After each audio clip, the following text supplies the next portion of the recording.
Okay, guys. All right. So we have a few things to talk about. All right. We have a few things to talk about here. All right. Let's just go through them really quick. Okay. You guys, in terms of family and friendships, you guys want to talk about parenting, communication in marriage or relationships, losing a parent, friendships affecting your journey, and childhood trauma. What does that sound like? What do you guys? Does that sound okay? Trust. Would trust be the last thing? And trust. And trust. Okay. Childhood trauma and trust. Okay. All right. Let's go through the first one. All right. Let's go through the first one about parenting. I want to let you guys know now that I'm a parent, I am fully on the parent side. Right? I am a parent now. I am fully invested in being a parent. I don't agree with some of the things that us as kids or us as children we have going on in our heads about our parents. Right. And I think it's unfair because now that I'm a parent, like I judge myself at a different level, but also I see how other parenting styles go and I know how I was raised and how that could shape who you are and what you believe in. Parenting is one of the toughest jobs in the world, if not the toughest job, because you have this being that is on earth that was created, right? And you're legitimately trying to steer this being into the right direction as best you can, even though they have thoughts on their own.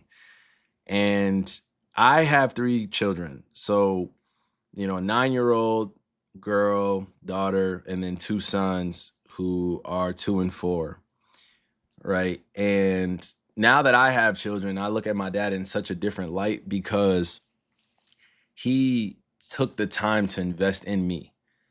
Shout out to all the parents that take the time to invest in their children, right? Because there are a lot of households that are around the world or children are going through and their parents aren't investing in them or they don't necessarily have the connection to their parents or to their parent that they need, right? Because one thing I don't necessarily condone is a very passive parent, like somebody that's very passive or a parent that's not trying to be involved or trying their best to do all that they can to show up for their child. Now, I get work goes on.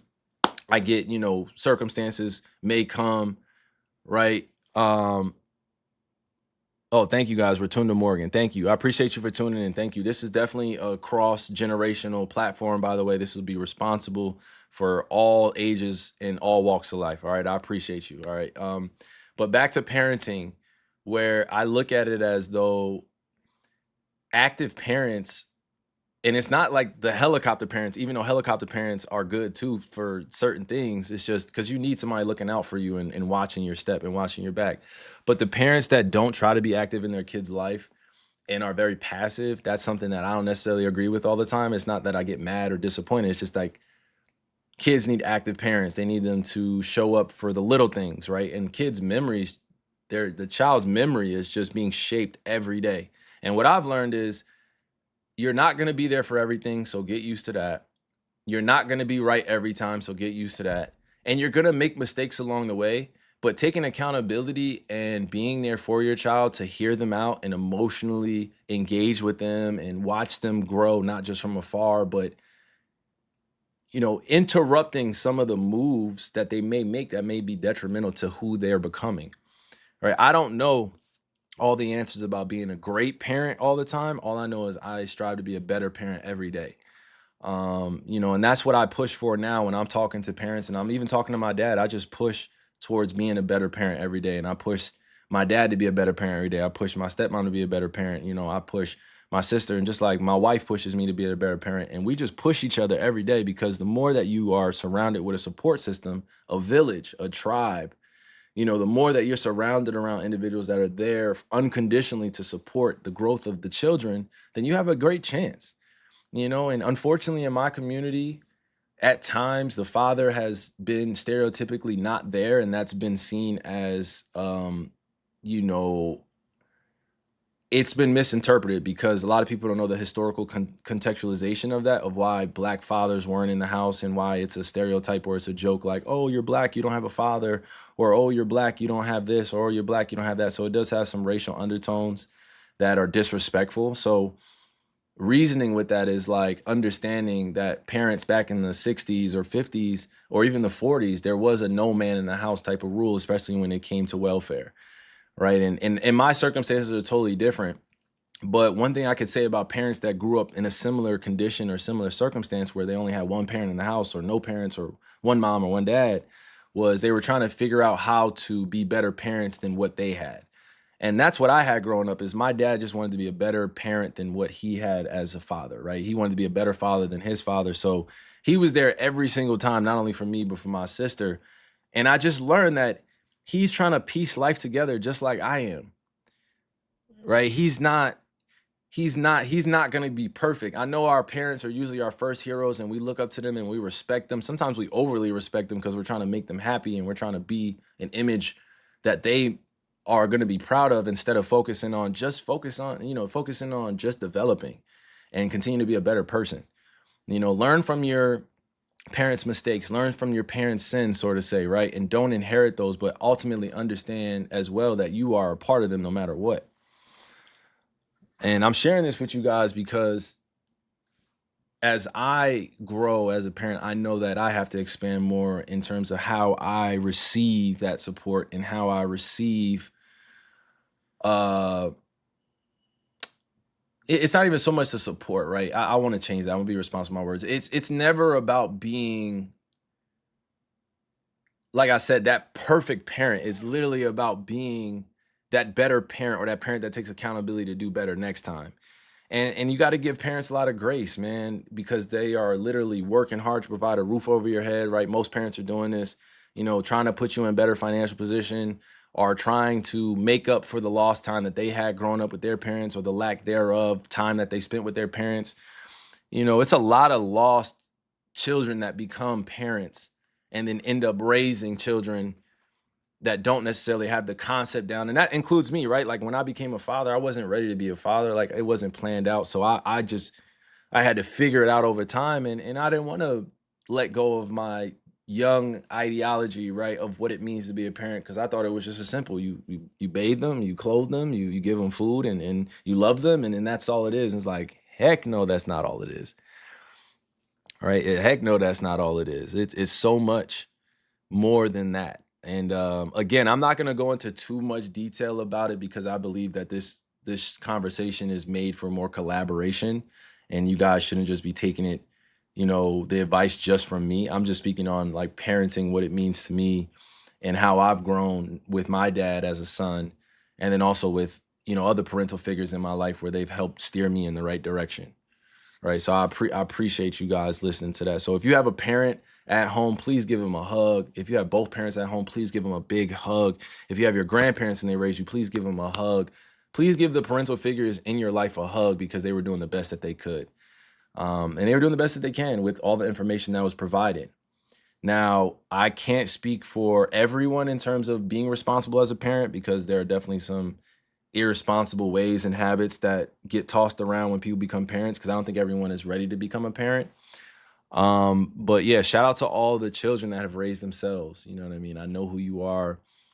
I appreciate you. You're not alone out here. Shout out to all the children that feel alone or feel isolated, like they can't get what they need out of their parents, because there's always that too. And, children end up becoming adults and they have thoughts of their own.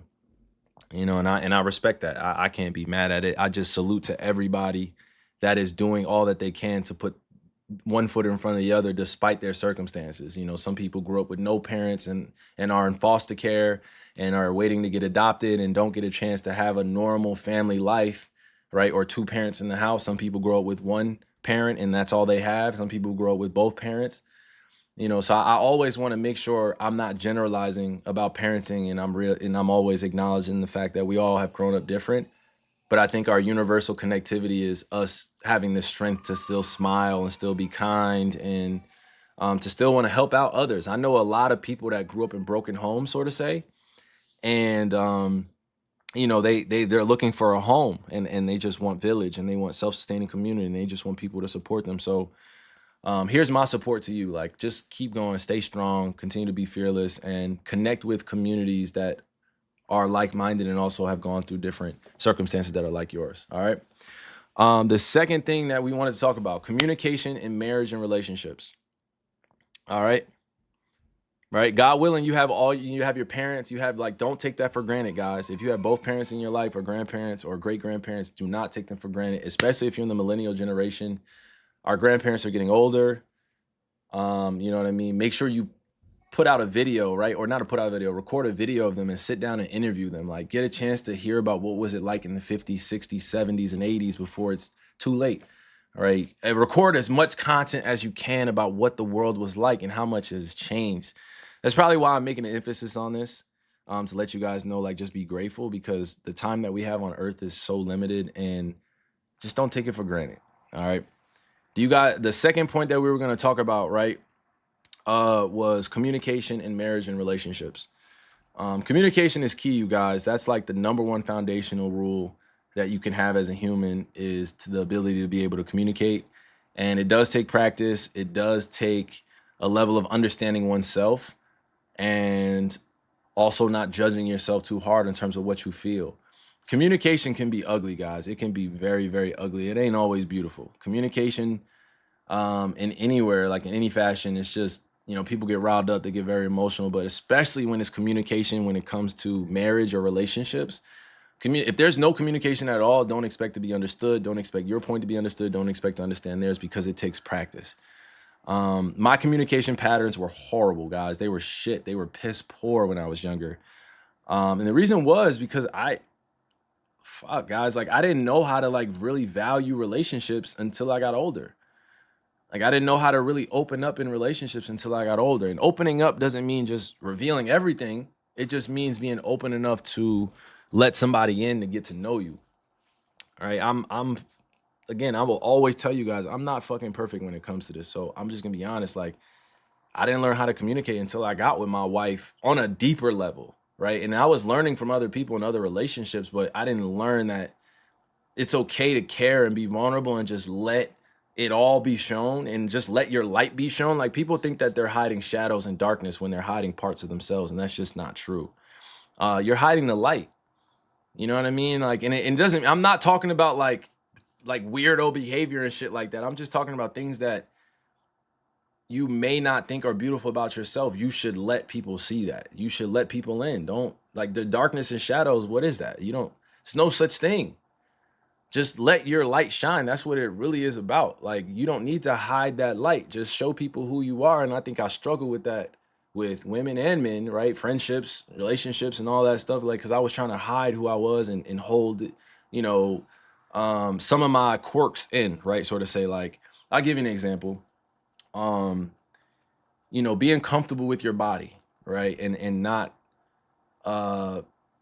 being so judgmental about the way you look, or the way you look in the mirror. Like, when you get around somebody that you love or you like, it's natural, if you're self-conscious, to be like, I don't want to do that. I don't want to show them everything about me. I don't want to show them my scar. So I'm willing to hide this about myself until it gets to the point where I have to tell them. It just doesn't work well that way in terms of relationships. Like, I think, obviously, I'm not telling you when you first meet people, just like, yo, here I am. This is everything I am. No, you should have boundaries spiritually, mentally, physically, emotionally. But when you get to know somebody and you let down that guard of trust, that's where I feel like communication can happen the best, is when you let go of that guard of trust. And it's not that you're openly just admitting everything and saying like, yo, this is how I feel. It's like, no, you're slowly letting it down. And communication really is exemplified in the household in which you grow up in. I didn't always have the best communication patterns around me when I was growing up. So I struggled with confrontation and saying how I felt and showing my scars, right? And even getting on here, like, there's still some hypercritical moments that I'm speaking, and I'll like literally try to freeze myself or self-sabotage myself from telling the truth. And that's where I'm not trying to be, right? I'm not living in my purpose if I'm afraid to tell you guys how I'm processing the way I feel, when the world is about not only just saying how you feel, but also articulating what it is that you mean, and how and stand by what you say, right? So this is to all you guys that are self-conscious or judging yourself off of the way you communicate. Just get to know, like, what you sound like to yourself. Like, saying your emotions out loud doesn't hurt. You know, saying what you want out of the world doesn't hurt. Practicing, you know, conversation skills doesn't hurt. A lot of us grew up in the internet generation. We're indoor individuals. You know, a lot of people grew up in the dawn of the internet or, you know, social media craze in the last few years. And this is how like people interact and engage, by just watching other people. I don't have a problem with that to a certain degree. All right. I don't have a problem with people viewing other people and viewing their channels and viewing what they're doing. But as long as you're also manufacturing greatness for yourself simultaneously, there's room for all of us. I don't think you ever have to be afraid to communicate that you want to do more in your life, right? And you want to accomplish. Um, you know, and I think it's not by coincidence that I'm on here talking about this, because I'm at a place in my life where I'm ready to, I've been ready, but I'm ready to communicate exactly what it is, what it means to me to be a great friend to a lot of people that I love and a lot of people I cherish. You know, I'm ready to put that out there, you know, and not just to friends, but also to family. Like, I'm ready to evolve in relationships because I've been known as a certain version of myself for so long. I've been ready to let go of that aspect. Now I'm always going to remember what happened and who I was, but I'm ready to grasp on to this newer version of me where I don't want to go back into those same cyclical patterns that hurt me or put me in a place that I was confused or depressed. You know, it's just like it's literally about staying encouraged. And in order to find that motivation within yourself, you got to be able to communicate that. So that's really what I'm getting at. It's just like the leveling up and consistently, um, you know, elevating yourself into being at peace and standing up for what's morally just and making sure that you have capacity for others. Like, it starts with communication. So letting people know what it is right off the rip in relationships, letting things grow, planting seeds and watering it, nurturing things, nurturing relationships is very important. Right. And I just wanted to share that with you guys. Like, again, I say all this to say I don't have all the answers. This is just lived experience. And I've had a lot of friends. I have a lot of family members. And I haven't always been the perfect friend or perfect family member. What I've learned is, you know, communication and accountability go a long way. I would say communication would go a long way, you know. And I would say this to my generation too. Communication is discipline. Like, you got to discipline yourself to learn how to communicate. So I'm going to say this to my generation. Obviously, the younger generation has some time to grow, but the millennials and people born in the 90s and 92 and on, and like, not being afraid to stay structured, organized, and disciplined, that's important. That's important. And somebody just asked, like, also part of that communication chain is staying confident in what you're saying. Doesn't mean that you're not willing to adapt and learn new things. It just means that you got to stay confident. You got to stay confident. All right. And communication goes a long way. I mean, some of the best communicators in our world are in positions because they communicate well. So I pray that you guys are learning how to communicate, whether it be to your teachers, whether it be to your parents, whether it be to a loved one. You know, I pray that you guys are able to do that because you guys deserve it. Like, we deserve to know how to talk to each other. We deserve how to learn how to coexist and consistently hear each other out and confront each other. All right. In a positive way. It doesn't always have to be criticism driven. Okay, the other thing was losing a parent. What do you guys want to hear about losing a parent? Okay, because I've lost my mom when I was very young. Her birthday is tomorrow, or her solar return is tomorrow. You know, so what do you guys want to talk about in terms of losing a parent? Like, what do you guys want to learn about that? Because I would love to make this sweet and short. So no one gets too emotional, but you know, at the end of the day, it's like coping. Like, someone said, how do you cope with grief? Like, when you lose a parent, you're grieving, you're angry, you're enraged, you're confused, you're okay at the same time, but you're not okay. But, like, you know,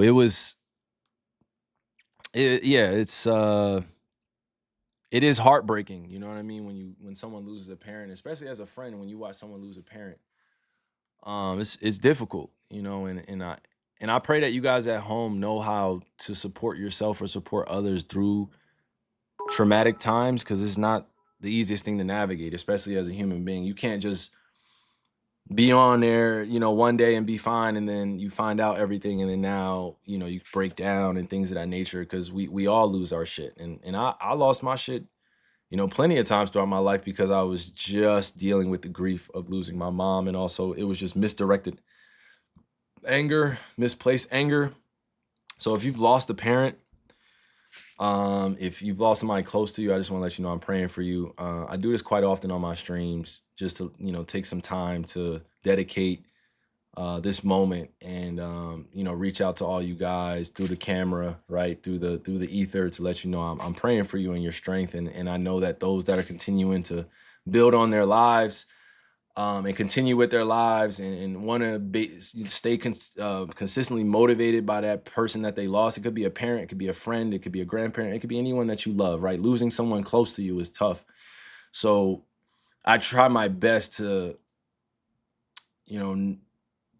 not run away from the feelings. Don't run away from those feelings. I would say run towards them. That's usually when you get the most clear messaging, and the clear signs from the universe and clear signs from God, that energy never dies, guys. Energy never dies.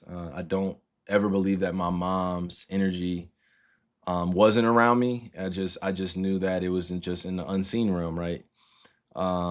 So to all you young kids, to all the individuals that are my age or a little bit older, and you lost a parent, I just want to say I love you, and I cherish your presence on earth.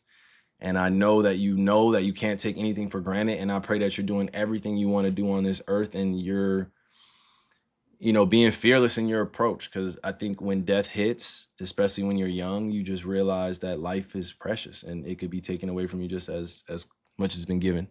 I've struggled with these emotions, and I don't always want to reflect on just giving you guys advice and going down my life stories, but I know that there's people on here that need that recognition, and that need somebody to say, I see you. And also have somebody else that is at a success level that they can look at and say, well, I can make it because he or she made it. I can make it because he or she did it. I can do it because he or she did it. And again, I don't know what everybody's story is, but I know losing a parent feels the same for each one of us, where we're like, yo, what the fuck? Why the fuck am I going through this? You know what I'm saying? Why am I dealing with this? Why did this happen to me? And that's when I know that I send these messages out, and I try to get it out as much as possible, but I be hurting too, you know what I'm saying? Going through my own stuff, but it's just like, I let people know, like, yo, I love you, I cherish you, and I pray that you're surrounded with a lot of good people, because I don't want anybody to go into that hermit shell stage. I don't want anybody to go on that hermit stage where they feel so alone and they feel like they can't get out what they want to say.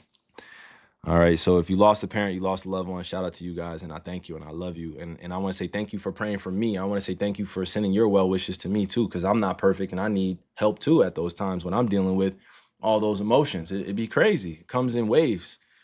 It comes in waves, and I know, again, I know the spiritual answers and the solutions, right? I know the ways to be able to combat some of the depression, but at the end of the day, it's not going to be perfect. It's not a perfect journey. So I'm always putting it in a reality perspective. All right, reality perspective. Okay, we have two more things. Childhood trauma and trust. Oh, wait, friendships affecting your journey, childhood trauma, and trust. Three things. All right, friendships affecting your journey. I want to tell you guys, I know it ain't easy. I know it ain't easy out there, guys. I know it ain't easy, and my words are easier said than done, because when I leave up out of here, I'm going to have to face the reality that tomorrow is my mom's B-Day, and, she would be, she would be turning 58. Yeah. It's insane, right? It's crazy. My mom would be turning 69. It's so crazy. My mom would be turning 59 years old, guys. 59. August 13th, she would be turning 59 years old. That's insane. Happy journey around the sun to my mom for sure. It's crazy to even think about. It's crazy. 59 years old she'll be turning. Man. It's okay. I appreciate you guys. You guys are wonderful. Thank you. Thank you. Thank you. You guys are wonderful. All right. Let's stay on point. All right. All right. Friendships affecting your journey. Let's start there. I'm gonna make this short and sweet. You cannot allow your friends ever to get in the way of what you want to accomplish. And I know that's probably hard for a lot of you to accept because your friends, you'll do or die for them. That's bestie, that's twinning them, that's my boy, that's my girl, that's my Sid, that's my bro, that's my Sid, that's my bro. I do anything for him. When I make it, we make it. When I make it, we all make it. I've been there, done that, y'all. Been there, done that, y'all. I would tell you, yeah, that ain't the way to go. Because everybody doesn't make it and everybody can't come on the journey. And that's just the truth about it. That's just the truth about it. Right? Friendships affecting your journey. Absolutely. You will come into contact with many different people. And I would say discernment is important, but also learning through your friendships is important too, because some people are here just for a little while. Some people are here for a while, and some people are here for a lifetime and forever. You know what I mean? Some people are here to be able to be with you and help you along the way. And some people are here just for a moment. And some people are here for a few moments. But it's just the realness of it that when you want to accomplish something bigger than yourself and you want to put your family in a different position and you want to be healthy and, you know, spiritually, mentally, physically, emotionally, you can't follow the habits of all your friends. Now, I'm not saying that you don't make room for your friends that are, you know, doing the right things too and you guys motivate each other. I'm just saying that it's very important that you know who you're dealing with, because when you want to accomplish something great, not everybody's going to be on board and not everybody's going to believe in you, and you got to be ready for that. You know what I'm saying? Like, you really got to be ready for that, for friends not to have your back during some of the most crucial times. You know, you got to be ready for friends not to have your back when you're going through some of the craziest times in your life, and it's not their fault. It's not their fault, guys. Some people will not see the vision. Some people won't be there to help you. Some people will not, you know, some people will talk up a good game and say, yo, I got your back. I got your back. But soon as shit hit the fan, they're no longer around. You know, and it's not just friends, obviously. Okay, I got you. You know what I mean? It's not just based off of that either. Like, in terms of just family or like friends, it's based off of family too. You know, I want to be able to give you guys my lived experience that, you know, family and friends definitely affect your journey. They definitely affect your journey, but, you know, this is a very important fact to know, that everyone is not meant to be with you everywhere. If you want to create something great and you want to do something revolutionary, not everybody's going to be on the same page as you. You know, the desire that I have to change the landscape of the way that athletes are perceived, or the way that, I don't even want to say athletes are perceived, the way that we are traditionally seen. You know, not everybody's ready for that. Some people just want to keep it safe, right? And they don't want to have that impact, right, that you have within yourself. And that's fine too. You can't blame anybody. I'm just saying, when you think about friendships and family, you just got to be aware that, you know, the world is big. There's billions of people out here. There's billions of people out here. You know, you're born into a family for sure, but that doesn't have to be your only family. And I know you grow up around your environment and you're very friendly with everybody. It doesn't have to be your only group of friends. You know, I remember when I was in you know, middle school, I spent most of my middle school years trying to be cool, trying to be liked, trying to just be accepted by everybody. And then by the time I graduated 8th grade, like, I was just like, man, I'm gonna be friends with the nerds. I'm gonna be friends with the you know, the weird people. I'm gonna be friends with the cheerleaders. I'm gonna be friends with the soccer team. I'm gonna be friends with the football team. I'm gonna be friends with student class president. I'm gonna be friends with the teachers. I'm gonna be friends. I'm gonna be friendly. Right? I'm gonna be friendly. But one thing I can say, what I learned there is, I didn't even, like, I had a core group of friends, but we didn't necessarily grow together. And that's what I look at as, like, I want to now have friends that I can grow with. And not everybody's gonna grow at the same, you know, but every, like, family, somebody just put in the chat, blood does not always make people family. You know, I have family members that aren't blood come from the same bloodline as me or the same lineage, but that doesn't mean that they're any less a family. You know, so once I woke up to that fact that all friends and family won't be able to go and travel everywhere with you. And sometimes you're just going to have to really focus in on yourself. That's just what it is.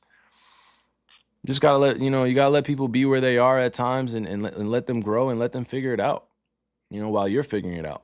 How you going to help everybody else figure it out if you don't have it figured out yourself? That's the thing that a lot of us try to do, and I, including myself, I definitely tried to help out a lot of people without focusing on helping myself first. I'll drown all of us if I can't help myself. Shit. It's just like, when you go on the airplane and they say, like, in case of a crash landing, like, put on your mask first. Like, that is the concept that I've learned throughout my life, is like, you got to be able to just put on your mask first and then assist everyone else. But if you're not breathing and you're panicking, then everybody else going to fail. And again, I tell you all this just out of advice and just sharing this with you guys as a growing man in the world. You guys asked about it in terms of family and friendships, but friendships and family definitely can affect your journey. Childhood trauma and trust are the last two things. All right. Childhood trauma and trust. All right.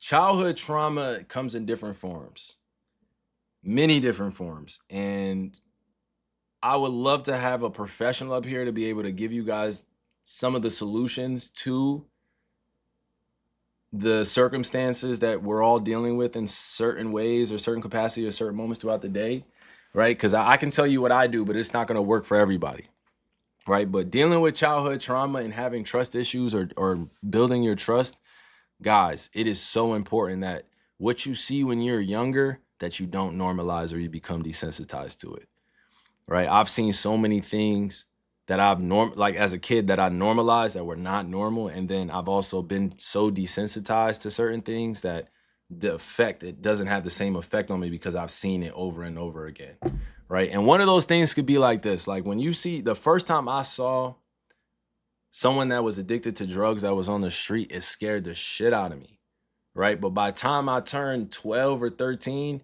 I got used to seeing people on the street like that.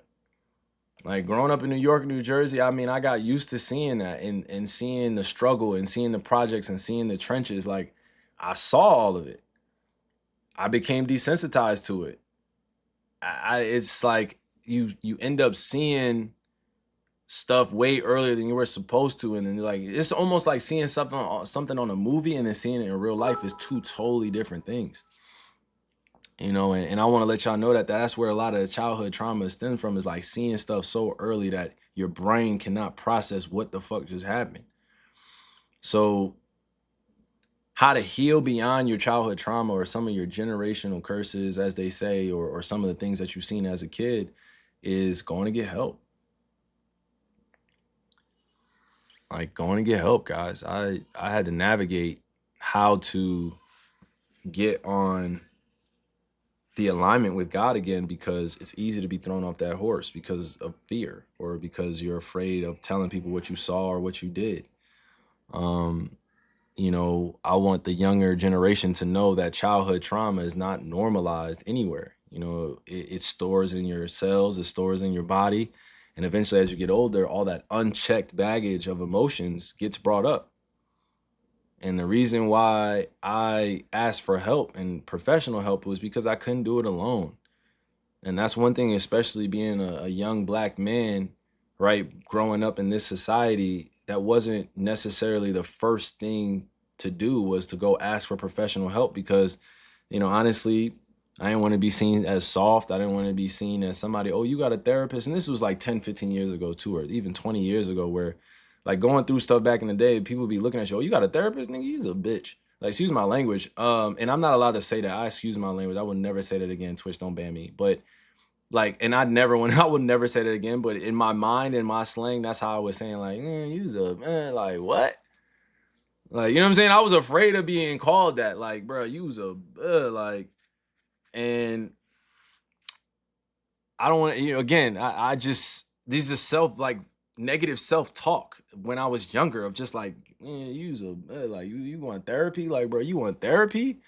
Like, you want to go get therapy? What's wrong with you, bro? What's wrong with you, bro? What's mad at you? You got all this bread. You got, you know what I mean? You got the lifestyle. You got whatever. You got what everybody else wants. and I couldn't enjoy it, you know. And I think you see a lot of quote unquote celebrities or famous people that go through these breakdowns mentally, spiritually, physically, emotionally, because you're living out a life that isn't, progressive, sort of say, or it's not helping you grow. It just stimulates you because you have a level of success. People glaze you all the time, and that's it. Like, you just love being loved, but you don't love yourself and you don't love God. And I think that's where childhood trauma is. Like, that's where the enemy will get you, is based off your childhood trauma. All the things that human beings feel, right? We try to suppress it. We try to suppress that trauma, and then it ends up coming in and manifesting in different ways. I still have to heal beyond some of those traumatic moments in my life, because I still grieve them. You know what I mean? Like, I didn't have the perfect childhood and all the things of that nature. So I had some things going on in my life that I needed to get professional help for. And I suggest anybody at home that needs professional, therapy or professional help, go seek it out. And even with my goal, with my philanthropy arm, like, I would love to send a lot of kids and a lot of youngins, a lot of people, brothers and sisters in the younger generation, alongside some of my peers that are doing the revolutionary work, but put them in therapy, help put kids through therapy, because I believe it does help. You know what I mean? I appreciate you guys. Thank you guys for all the happy, journey around the sun wishes for my mom too. Appreciate you guys. Thank you. But I think it's important because I feel like this is what my mom needed when she was younger, was professional help and therapy, where, she can be heard out, and also she can have somebody be receptive to what she's dealing with without judging her. Appreciate you, bro. Bri Freezy, have a good bike day with your kids. Yes, sir. Salute. Um, but yeah, parenting, communication in marriage and relationship, losing a parent, how to deal with that, friendships and family affecting your journey, and childhood trauma, and the trust that you build within yourself after that. Don't be afraid to go out and seek out help when you need it. That's the worst thing you could do as a human being, is sit and be stuck in a situation and feel like you don't have any way out. So I appreciate all you guys on here, whether you're part of the older generation, my generation, a little bit younger. I just really love you guys, and I pray that my words hold sentiments in your life, because I want to talk about these things more open, because this is what I'm here for, as part of the healing component, and making sure the next generation sees someone up here actually talking about things that matter too, because there's nothing perfect about being in this world. It doesn't matter if you have $1 billion or no dollars in your bank account. We're all humans. Now, I can't speak on people's desires and will to want to go out and be better, right? I can't speak on that. That has to be jump started. That has to be something that is engine started, So I'm going to continue to use my platforms to be able to connect all of us. So trauma bonding isn't happening, but we are planting those seeds in our soil and nurturing them. You know what I mean? Like, it's time to plant that big farm of healing, and bring people to places. And that's also something that I've been doing on the side, just to give you guys an update, is just building small wellness communities around the world, and trying my best to invite all my brothers and sisters to a place where we can heal together. All right.